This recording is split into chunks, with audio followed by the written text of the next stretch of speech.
Hello, I'm Again, this is a block tutorial for the ice block, which is one of the more interesting blocks in Minecraft, and basically I'll be able to be teaching you how to find it, how to break it, etc, and yeah, let's go. So basically, first of all, how do you find ice? Because currently you can't actually transport ice, you can only create it, and the only way to create ice currently is to go to a snow biome, and any water that's surrounded by at least one block will turn into ice. In addition to this, all water that spawns by default, with a few exceptions, as you can see here, will just turn straight into ice. So you'll get really big flat snow biome oceans and stuff, and it's a really cool thing.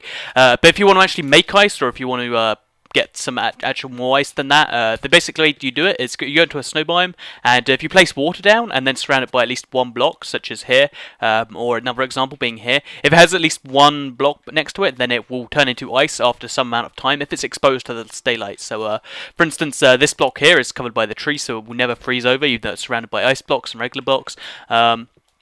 Another example of blocks that will never turn into ice is this one, because there is no blocks on either cardinal direction of it. And another example is this one on top of the tree will never turn into ice because it needs to have a block next to it. So to quickly show you that if it does freeze in the time of the episodes, then let's put that there. So anyway, yeah, that's how you get ice. You just have to put water down the snow biome and surround it by at least one block that's solid and non-transparent. So yeah, that's number one. So second of all, how do you break ice? How do you get rid of it, etc.? So first of all, breaking it's really easy. You can just use your fist or you can use a pickaxe, and in survival mode it will turn into water. In creative mode it doesn't.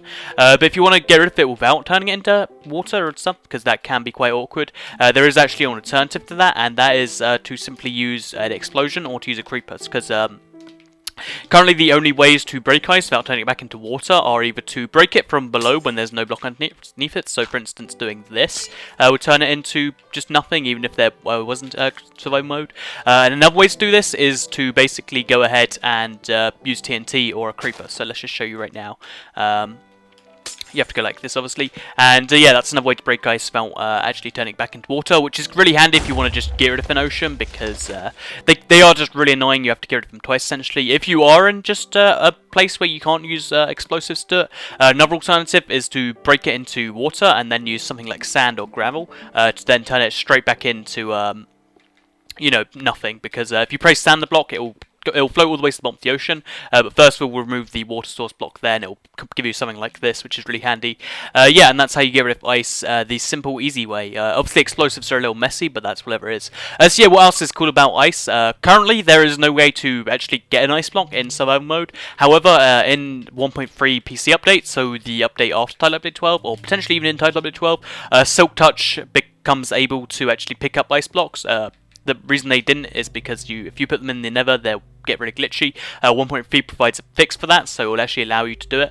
And yeah, it's a really cool thing, but unfortunately at the moment there's no way to get ice blocks in survival by themselves. You actually have to just make them if you want them, which means that if you're willing to, if you want to make some crazy structures, if you're like willing to do something like this, you can actually make an ice house or something along those lines in survival, and people will wonder how you did that in survival mode, for instance if you just did this for a long time. And yeah, that's how that works. So another just random last fact to finish the video off with is even though ice is a slippery block, as you can see, you slide along it a lot more than most blocks.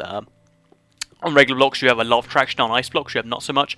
Even though that's true, and you move, you know, a lot less traction and therefore faster, if you place blocks which have slowness on them, for instance soul sand, you actually go slower than just regular soul sand for some reason. And the example that most people don't know is if you put cobwebs down, like this, then you will actually go even slower in cobwebs, and you go ridiculously slow in cobwebs, like almost unmovable, which sort of forces you to break the cobweb, which is just a cool way to trap people, especially if you have a big room full of them, so they have to break them all or just be trapped forever.